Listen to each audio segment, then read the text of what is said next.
Andrea, cutest kapamilya actor. Daniel Padilla!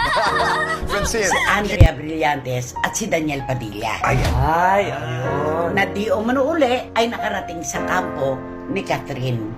Yon. Ay. At may mas malala pa po na nagkaroon daw ng higit pa doon sa pagkikita lang ng Na dahil umano sa third party, isang sikat na artista rin at isa sa umiidolo kay Daniel aka Ditch, si Andrea Brillantes umano ang naging dahilan ng pagkakabuwag ng tambalang Katniel. Makikita ang picture na magka-holding hands o magkahawak ng kamay ang dalawang artista na sina Daniel Padilla at Andrea Brillantes. Inamin ni Catherine na nalaman niya na nagkikita umano ang dalawa ng ago at ayon din sa isang manghuhula na predict nito na magkakaroon ng someone else si Daniel Padilla ngayong taon, ngunit tunay nga namang destined together sina Kath and Daniel, ngunit na predict na magkakaroon umano ito ng iba. Ayon sa hula ito na nga ay si Andrea Brillantes ang nagpabuwag, banggit naman nito